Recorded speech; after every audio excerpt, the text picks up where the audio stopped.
Hello दोस्तों, आपका एक बार फिर से स्वागत है मेरे YouTube चैनल पर। मैं आपका दोस्त ऋतिक गुप्ता। आज हम जिस टॉपिक के ऊपर बात करने जा रहे हैं वो है कि सीक्रेट पावर्स ऑफ ब्रेन। हाँ दोस्तों, आपने बिल्कुल सही सुना। आज हम ब्रेन की कुछ रहस्यमय ताकतों के बारे में बात करेंगे। तो चलिए दोस्तों, इस वीडियो को शुरू करते हैं। और दोस्तों, अगर आपको ये वीडियो अच्छी लगे तो please like, comment and share करना ना भूलें, और साथ ही साथ चैनल को सब्सक्राइब करें, और जो उसके बराबर में बेल आइकन है उसे प्रेस करना ना भूलें ऐसी ही बढ़िया वीडियोस के लिए।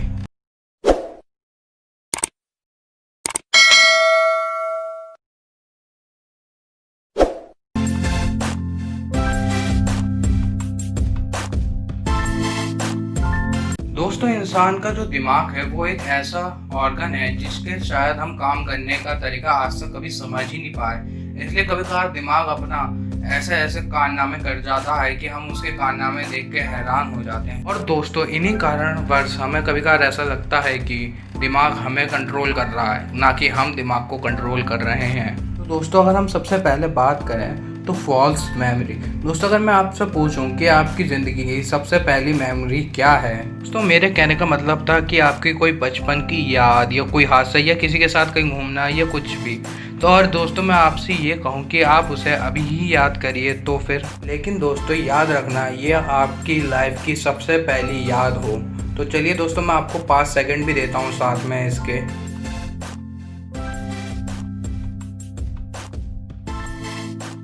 दोस्तों, आप लोगों ने याद कर लिया। तो दोस्तों चलो, आपको मैं एक आप चौंकाने वाली और हैरत अंगेज बात बताता हूँ। आपकी दोस्तों वो याद 95% झूठी है।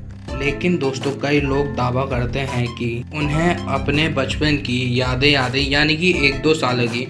वैसे कि दोस्तों, बचपन में बच्चों की याद जो होती है वो 2 साल के बाद शुरू होती है, और वो भी पर धीरे धीरे मिट जाती है। दोस्तों, इससे हमें ये पता चलता है जो आपको मेमोरी याद है वो आपके घर वालों की बताई हुई कहानी, किस्सों से बनी हुई एक मेमोरी है जिसको आपके ब्रेन ने बनाया है। पर लेकिन वो शायद फेक भी हो सकती है 95%। ऐसा कभी भी हो सकता है क्योंकि दिमाग आपके कभी भी फेक मेमोरी बना सकता है। जैसे कि कोई बड़े हादसे के बाद क्या हुआ, दिमाग इसकी भी एक फेक मेमोरी बना सकता है। और दोस्तों, आपकी जो पहली मेमोरी थी वो क्या थी, प्लीज़ मुझे कमेंट बॉक्स में ना बताना भूलें। दोस्तों, मैं इसके बाद बात करता हूँ सुपर मेमोरी। जैसे कि आप में से कई दोस्त कोर्स की बुकें उठाते होंगे, और मैं भी कोर्स की बुकें उठाता हूँ। तो यार, हम लोग सोचते हैं कि यार कुछ याद ही नहीं होता, लेकिन दोस्तों ऐसा कुछ नहीं है। हमारे दिमाग की जो काबिलियत है वो हमारी उम्मीद से अरबों खरबों गुना ज़्यादा है याद करने की। इसलिए दोस्तों, 2016 में साइंटिस्टों ने एक चूहे का दिमाग खतोड़ना शुरू करा, क्योंकि दोस्तों साइंटिस्ट ये जानना चाहते थे कि इंसानी दिमाग की मेमोरी स्टोर करने की काबिलियत कितनी है। इस काम को करने के लिए उन्हें दिमाग के एक एक न्यूरॉन को गिनने की ज़रूरत थी, क्योंकि दोस्तों न्यूरॉन ही वो कण होते हैं जिसमें हमारे दिमाग की मेमोरी स्टोर होती है। लेकिन दोस्तों, इसके बावजूद भी चूहे के छोटे से दिमाग के न्यूरॉन गिनने में भी करीबन 1 साल लग गया। दोस्तों, अगर मैं बात करूं न्यूरॉन की साइज़ की, तो न्यूरॉन का साइज़ इतना छोटा होता है जितना कि आपके एक बाल में करीबन 20 न्यूरॉन हो सकते हैं। और दोस्तों, न्यूरॉन की एक और काबिलियत है कि न्यूरॉन किसी भी मेमोरी को 26 तरीके से स्टोर कर सकता है। अगर दोस्तों इसे हम कंप्यूटर की भाषा में बोलें तो हर इंसान का जो दिमाग है वो 1 गीगाबाइट की मेमोरी का स्टोरेज कर सकता है, मतलब कि 10 लाख GB। लेकिन दोस्तों, तब भी हम अपने 32 GB के फ़ोन से खुश हैं। लेकिन अगर हम सोचें कि एक इंसानी दिमाग 10,000 GB स्टोर कर सकता है तो कितनी अच्छी और अमेजिंग बात है।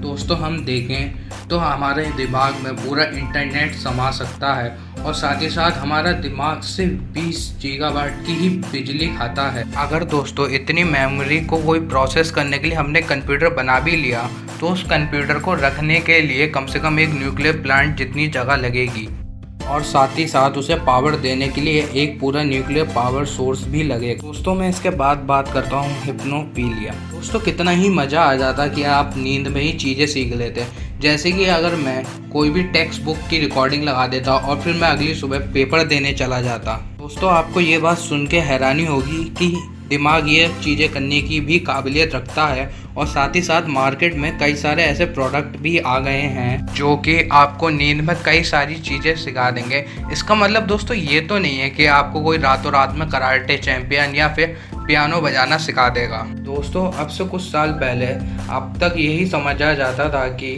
आपको कुछ भी याद करने के लिए जागना जरूरी है, लेकिन दोस्तों हिप्नोपीनिया की ये टेक्नोलॉजी आपकी कई सी आदतें छुड़ा सकती है। दोस्तों इजराइल में जो सिगरेट पीने वाले लोग थे उनको रात को सोते समय सिगरेट की बदबू के साथ सुला दिया गया। दोस्तों उस रिसर्च में ये पाया गया, जितने भी उस रिसर्च में लोग थे उसमें से कुछ लोगों ने 1-2 हफ्ते के लिए सिगरेट पीना बिल्कुल ही छोड़ दिया। यानी कि 2017 से ये मान लिया गया कि हमारा दिमाग इतना शक्तिशाली है कि वो सोते सोते भी चीज़ें सीख सकता है। लेकिन दोस्तों हम उस दिमाग को सोते सोते ये चीज़ें और जल्दी कैसे सिखाएं, इसे जानने में तो अभी काफ़ी टाइम लग जाएगा। अगर दोस्तों ये चीज़ पॉसिबल हो जाए तो आप लोग क्या सीखना चाहेंगे, प्लीज़ मुझे कमेंट बॉक्स में ये बताना ना भूलें। दोस्तों इसके बाद मैं बात करूँगा एपिजेनेटिक्स। दोस्तों साइंस की एक फील्ड एपिजेनेटिक्स। दोस्तों इस साइंस की फील्ड के अनुसार पापा की कोई ना कोई यादें बच्चे में अपने आप ट्रांसफ़र हो जाती हैं, जैसे कि पापा की पसंद या नापसंद और उनकी पसंदीदा खाने पीने की चीज़ें या पसंदीदा गाना या फिर अत्यधिक खुशबू कौन सी उन्हें ज़्यादा पसंद आती है या फिर और भी कोई चीज़। यानी कि आपकी आज की आदतें आपकी आने वाली कई पीढ़ियों तक फैलाई जा सकती है। लेकिन दोस्तों ये चीज़ दिमाग कैसे करता है? दोस्तों माना जाता है कि इंसानी दिमाग जब स्पर्म बना रहा होता है तब वो कुछ उसकी यादें उस स्पर्म में डाल देता है, और जब ये स्पर्म एक बच्चे के रूप में जन्म लेती हैं तब ये यादें उसके दिमाग में घर कर लेती हैं। दोस्तों कभी ना कभी आपने नोटिस किया होगा कि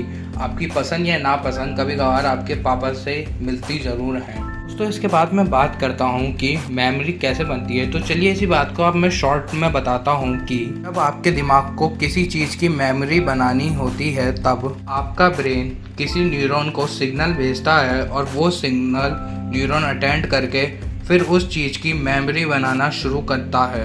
आपका दिमाग कई नई चीज़ों को पुरानी चीज़ों के ऊपर स्टोर करना शुरू कर देता है। इसी कारण से आप कई नई चीज़ें याद रख लेते हैं, लेकिन कभी कभार आप पुरानी चीज़ें भूल जाते हैं। दोस्तों यही कॉन्सेप्ट आता है प्रोस्थेटिक मेमोरी में, जो ये मेमोरी साइंस के द्वारा बनाई गई है। जो मेमोरी आपके दिमाग में डाल दी जाए तो आपको ऐसा लगेगा कि ये घटनाएं आपके साथ हुई हैं। अगर दोस्तों आपके दिमाग में मैं कश्मीर घूमने की यादें डाल दूं तो आपको हमेशा ऐसा ही लगेगा कि आप कश्मीर घूम कर आए हैं। ऐसा करना तभी पॉसिबल है जब इंसानी दिमाग के न्यूरॉन्स को उस पर्टिकुलर टाइम के सिग्नल या पर्टिकुलर टाइम के चार्ज भेजे जाएं। ऐसे तो दोस्तों ये एक तरीके का माइंड कंट्रोल करना हो गया, लेकिन इसे जानना भी ज़रूरी है। दोस्तों ये इसलिए इस समय मुश्किल है क्योंकि इस टाइम पे कोई भी नई मेमोरी बना के जब इंसानी दिमाग में हम डालते हैं तो वो दिमाग इस नई मेमोरी को झट से पकड़ के डिलीट कर देता है। अगर इस हिसाब से चलें तो ये पता चलता है कि हमारा एक दिमाग अपनी सुरक्षा करना भी जानता है। तो दोस्तों इससे ये पता चलता है कि हमारा एक छोटा सा दिमाग कितना पावरफुल और शक्तिशाली है और पूरी दुनिया को चला सकता है, और इसमें कितनी अलग अलग काबिलियत हैं। तो दोस्तों आज की वीडियो बस यहीं पर ख़त्म होती है। और दोस्तों आपको ये वीडियो अच्छी लगी हो तो please like comment and share करना ना भूलें, और साथ ही साथ चैनल को सब्सक्राइब करें और उसके बाद में जो बेल आइकन है उसे प्रेस कर दें ऐसी ही बढ़िया बढ़िया वीडियोस के लिए। तो नमस्ते, टाटा, बाय बाय।